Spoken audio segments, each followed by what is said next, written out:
ఇక super speciality సేవలు జిల్లా కేంద్రంలో కార్పొరేట్ స్థాయి ఆసుపత్రి G+6 అంతస్తుల్లో 650 పడకలతో నిర్మాణం. ఇక్కడ 600 ఇచ్చిండు. నేడు భూమి పూజ చేయనున్న మంత్రులు. ఇది నిన్న భూమి పూజకు సంబంధించింది. ఈరోజు ఇది సభా వేదిక కోసం నిన్న ఇక్కడ ఏర్పాట్లు పరిశీలిస్తున్నారు. ఇక్కడ ఇలా పెద్ద ప్రోగ్రాం జరుగుతుంది. ఏళ్లుగా అరకొర వైద్య సేవలతో అల్లాడుతున్న జిల్లా ప్రజానికానికి రాబోయే రోజుల్లో సూపర్ స్పెషాలిటీ వైద్య సేవలు అందనున్నాయి. జిల్లాతో పాటు ఆసిఫాబాద్ మహారాష్ట్ర వాసులకు ఈ ఆసుపత్రి ఏర్పాటుతో ఎంతో ప్రయోజనం కలగనుంది. జిల్లా నుంచి నిత్యం అనేక మంది వైద్య సేవల కోసం సాధారణ అత్యవసర వేళల్లో కరీంనగర్, వరంగల్, హైదరాబాద్ ప్రాంతాలకు వెళ్తున్నారు. చాలాసార్లు ఇక్కడి ఆసుపత్రి నుంచి సౌకర్యం లేక నగరాలకు రిఫర్ చేయాల్సిన పరిస్థితి ఎదుర్కొంది. జిల్లా ఆవిర్భావం జరిగినప్పటికీ ప్రభుత్వ ఆసుపత్రుల్లో ఇంకా ఎంతగానో వైద్య సేవలు మెరుగుపడాల్సి ఉంది. ఆపదలో మధ్యతరగతి కుటుంబాలు కార్పొరేట్ ఆసుపత్రుల్లో లక్షల ఫీజు చెల్లించలేక ఆర్థికంగా చతికిల పడుతున్నారు. పేద మధ్యతరగతి కుటుంబాలకు వైద్య ఖర్చులకే తమ కష్టార్జితాన్ని దారపోయాల్సి వస్తుంది. ఈ నేపథ్యంలో ఆయా జబ్బులకు సంబంధించిన స్పెషలిస్టు డాక్టర్లు జిల్లా పరిధిలోనే అందుబాటులోకి రానున్నారు.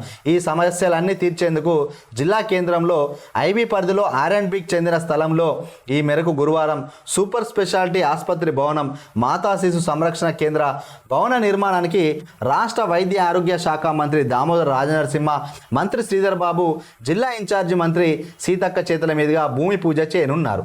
ఈరోజు భూమి పూజ చేస్తారు. నిన్న బుధవారం ఏర్పాట్లన్నీ పరిశీలించిండ్రు. దీనికి సంబంధించి ఇక్కడ ఎమ్మెల్యే ప్రేమ్ సాగర్ రావు గారు ప్రతిష్టాత్మకంగా ఇనిషియేషన్ తీసుకున్నారు.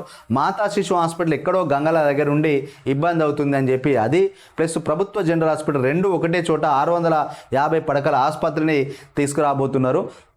ఐబీ చౌరస్తాలో R&B గెస్ట్ అడుగు ఆ ప్రాంతాన్ని, మార్కెట్ ప్రాంతాన్ని అంతా కూల్చివేసిండు. ఎందుకంటే ఇంటిగ్రేటెడ్ మార్కెట్ కూల్చివేసినాక R&B ఆధ్వర్యంలో ఉన్న ఈ యొక్క స్థలాన్ని తీసుకొని హాస్పిటల్ కడుతున్నారు. ఈ యొక్క భూమి పూజ శంకుస్థాపన కోసం ఈరోజు గురువారం జిల్లా మంత్రి సీతక్క, అదేవిధంగా వైద్య ఆరోగ్య శాఖ మంత్రి దామోదర్ రాజనరసింహ, పక్కన ఉన్న మంత్రి మళ్ళా శ్రీధర్ బాబు గారు, ఈ విధంగా వీళ్ళందరూ వచ్చి ఈ యొక్క శంకుస్థాపన కార్యక్రమానికి చేయబోతున్నారు. ఈ యొక్క హాస్పిటల్ గట్ల 2 సంవత్సరాల నిర్మాణం పూర్తయితే అటు మహారాష్ట్ర ఉన్న వాళ్ళకు, ఛత్తీస్గఢ్ ఉన్న వాళ్ళు కూడా ఈ హాస్పిటల్ యూజ్ చేసుకుంటారు. జిల్లాలో చాలామంది వైద్య సదుపాయాలు లేకపోవడం వలన ఈ యొక్క మంచిర్యాల నుంచి కార్పొరేట్ వైద్యం కోసం కరీంనగర్కు, వరంగల్కు, హైదరాబాద్ పోవాల్సిన పరిస్థితి ఉంది. ఇక సాధారణ మధ్యతరగతి పేద ప్రజలు ఎవరు అంత దూరం పోకుండా మంచిర్యాలలోనే అన్ని హంగులతో హాస్పిటల్ ఏర్పాటు చేసి సూపర్ స్పెషాలిటీ హాస్పిటల్లో స్పెషలిస్టు డాక్టర్లను పెట్టి అన్ని వైద్య చికిత్సలు ఇక్కడనే చేస్తామని ఎమ్మెల్యే గారు చెప్తున్నారు. 50 కోట్లు ఇప్పటికే ఈ యొక్క నిర్మాణానికి మంజూరైనట్టే. ఈ ఆసుపత్రి కోసం ఎమ్మెల్యే పట్టుదలగా ఉండడంతో మెరుగైన సేవలు పొందే అవకాశం, ఎందుకంటే ఆయన ఇనిషియేషన్ తీసుకున్నాడు, మంచిగా ఉంటుంది. 6 అంతస్తుల అధునాతన ఆసుపత్రి చూద్దాం. కొత్తగా సూపర్ స్పెషాలిటీ ఆసుపత్రిని మొత్తం 360 కోట్లతో 650 పడకల సామర్థ్యంతో నిర్మించనున్నారు.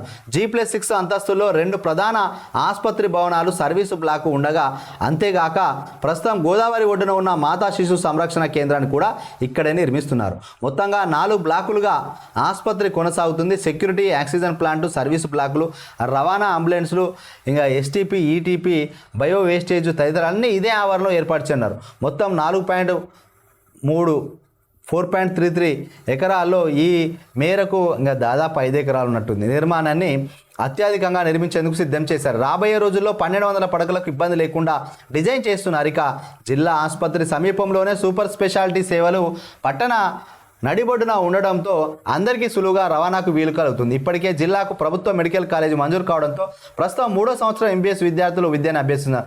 అలాగే నర్సింగ్ కాలేజీ, పారామెడికల్ కాలేజీలు, వృత్తి విద్యా కోర్సులు అందుబాటులోకి వచ్చాయి. భవిష్యత్తులో ఇక్కడే విద్యార్థులు వైద్యులుగా రాణించే అవకాశం ఉంది. భవిష్యత్తులో PG కాలేజీగా అప్గ్రేడ్ పొందే అవకాశాలు ఉన్నాయి. ఇంకా చూసినలా మెడికల్ కాలేజీ ఇప్పుడు 3వ సంవత్సరం ఉన్నది, 5 ఇయర్స్ ఉంటారు MBBS వాళ్ళు. సో ఇదే మెడికల్ కాలేజ్ కూడా భవిష్యత్తులో PG మెడికల్ కాలేజ్ కూడా అప్గ్రేడ్ అవుతుందట. ఇక్కడ చదువుకున్న వాళ్ళకి ఇక్కడనే ఉద్యోగాలు వచ్చే అవకాశాలు కూడా ఉందట. ఈ యొక్క మెడికల్ కాలేజ్తో పాటు నర్సింగ్ కాలేజ్ ఉంది, మెడికల్ కాలేజీలు ఉన్నాయి. ఇవన్నీ కాలేజీలు ఉండడం వల్ల జిల్లాలో బాగా వైద్య సేవలు అందుబాటులోకి వస్తాయని చెప్పిండు. ఆసుపత్రుల భవన నిర్మాణాలు జాప్యం లేకుండా త్వరితగతిన పూర్తయితేనే జిల్లా వాసులకు ఊరట కలగనుంది. భవన నిర్మాణాల జాప్యం లేకుండా ప్రభుత్వం ఆ మేరకు నిధులు విడుదల చేయాల్సి ఉంది. పనులు వేగంగా పూర్తి చేయాలంటే కాంట్రాక్టర్లకు బిల్లులు చెల్లింపులు చేయాల్సిందే. మరి అంతే కదా, కాంట్రాక్టర్కు ప్రభుత్వం కలెక్టర్ గారు డైలీ వాళ్ళకు ప్రతి పార్ట్ బిల్లులు రెగ్యులర్గా ఇచ్చినట్లయితే వాళ్ళు ఎంత తొందరగా 2 సంవత్సరాలు టార్గెట్ పెట్టుకున్నారు, అవసరమైతే సంవత్సరంన్నర 2 సంవత్సరాల లోపల మొత్తం పూర్తి అయిపోయి ఇన్ఫ్రాస్ట్రక్చర్ అంతా పూర్తయింది అనుకో, ఇంకా వెంటనే మౌలిక సదుపాయాలు అన్నీ కల్పించిన తర్వాత హాస్పిటల్ అంతా ఓపెనింగ్కు సిద్ధంగా అవుతుంది. సో మొత్తానికైతే ఎమ్మెల్యే ప్రేమ్ సాగర్ రావు గారికి హ్యాట్సాప్ చెప్పచ్చు. ఆయనే చాలా ఇనిషియేషన్ తీసుకున్నాడు. అసలు గతంలో ఉన్న పాలకులు కరెక్ట్గా లేరు. మరి ఇక్కడ ఉన్న ఎమ్మెల్యే గారు మాత్రం దాదాపు ఇది 4.5 అంటే దాదాపు 5 ఎకరాల భూమిలో ఈ విధంగా ప్రజలకు మంచిగా ఉపయోగపడే హాస్పిటల్ నిర్మిస్తున్నారు. నిజంగా చరిత్రలో మంచిర్యాల జిల్లా చరిత్రలో చిరస్థాయిగా నిలిచిపోయే ఒక అధ్యయనాన్ని లిఖించారు ఎమ్మెల్యే ప్రేమ్ సాగర్ రావు అనడంలో ఎలాంటి సందేహం లేదు. సో బాగా చేస్తున్నారు ఈ విషయంలో.